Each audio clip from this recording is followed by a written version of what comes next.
Today I'm going to be sharing with you guys how I grow kale microgreens using one of the easiest methods I've ever used. Stay tuned for the video.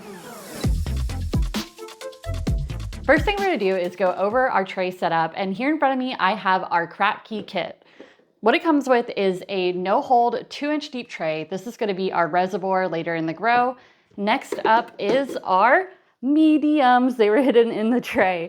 So here we have 2 of our silicone reusable grow mediums, and we're only going to need 1 of these today. The other one we're going to set aside. Growing using the Kratky method is one of my favorite methods recently because it is super easy. It really boils down to having 2 main components.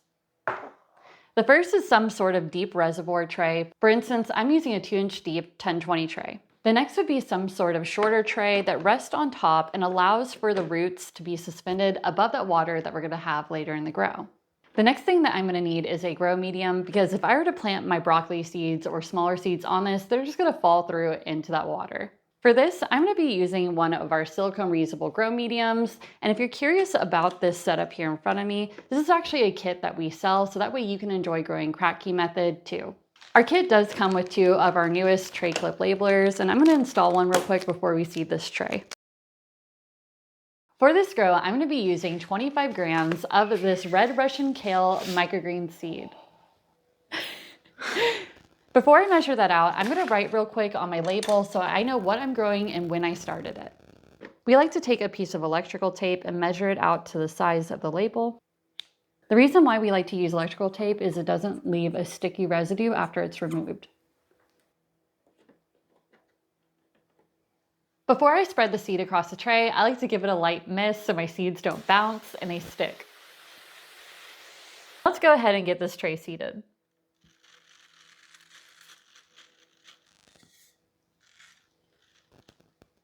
Our tray has now been seeded evenly, and it's time to water them so they can start germinating. The last step is to now trap in that humidity with a no-hold 1020 tray on top, just like this.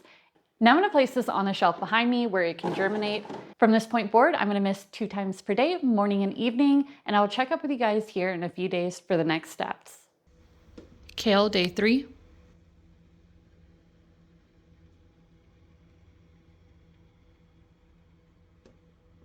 Today is day 4 of our red Russian kale grow. It is definitely time for this tray to go into blackout, but before we do that, we need to give them a water. So I'm misting these with plain water. This way they don't dry out when they're in blackout. I'm going to mist the roots just a pinch. And now we just take the tray that was like this and we flip it into a dome like this. I'll see y'all tomorrow for another update. Today is day 5 and we are ready to come out of blackout and into the light. And these roots are ready for water to be added to the 2-inch tray. I'm adding 14 cups of our nutrient water mixture to the deep tray. In this case, I'm using 0.5 ounces of ocean solution per 1 gallon of water that's been pH balanced to the 5.5-6.0 range. The goal is to fill the reservoir tray until there's about an inch or so of breathing room for the roots. Do a root drip test to make sure the roots have full contact with the water beneath. This step is vital. Day 6, red Russian kale.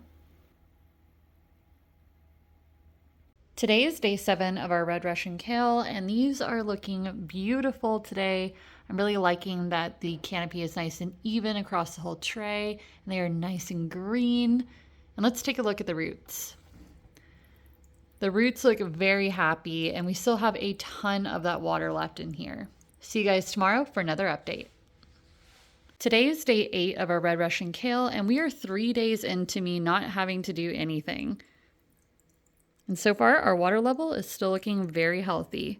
See you guys tomorrow for another update. Today is day 9.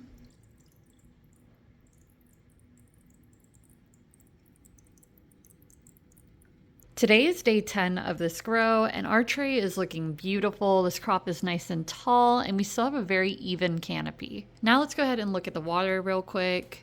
We still have about 1 inch of water left in this tray from that 14 cups that we initially put in here. See you guys tomorrow for another update. Oh my gosh, guys, this tray is looking super beautiful and even across the entire canopy, and today is day 11 of the growth. It has been 7 days since that first initial 14 cups was added into this bottom, and I haven't had to do anything other than check up on them. So taking a look at the canopy across this tray, it is looking super lush and abundant, and we are starting to see a little bit of sign of that true leaf coming through. Also, if you look at the stems, you can see why this kale variety is called Red Russian, because it gets this beautiful red tone that moves on up into this white color and into that beautiful green. Since I'm loving the height on this crop, we're gonna go ahead and harvest this tray today so they don't get so tall that they start falling over. Before I do that though, I do need to go empty out this bottom water so my station doesn't get too messy. My harvesting tool of choice is a sharp knife. So whenever I'm harvesting this, I'm doing my best to stay just above the medium.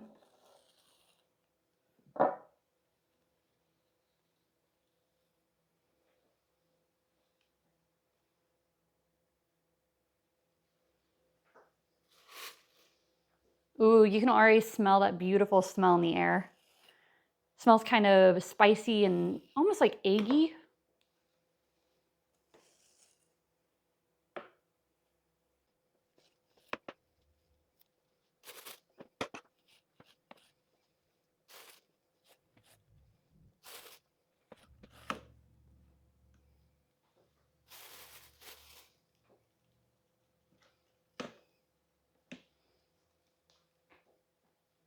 All right, y'all, so we got 370 grams of harvest weight from this single tray of Kale Microgreens. That is a lot of microgreens and will last me and CJ probably 2 weeks. So I'm gonna take this bag and we're gonna put this in our fridge where we can keep it nice and fresh. Now I'm gonna go ahead and remove the leftover roots and stems from our medium here so that way we can get it clean and ready for reuse. And to do that, I'm gonna be using this tool. So whenever I have a tray that's super rooted, I usually like to start on the roots first. It just makes it a little bit easier.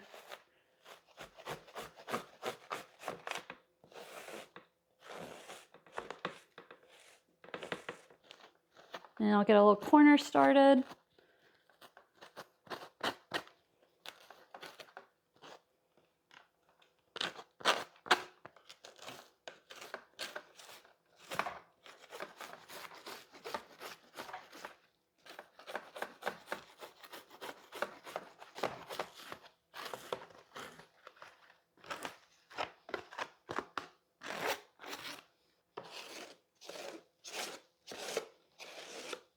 Now everything else here I'm going to remove with some water, get that leftover debris removed, and then I'm going to go through my cleaning process for sanitation and cleaning this medium for reuse. If you're curious about that, we'll link a video down below.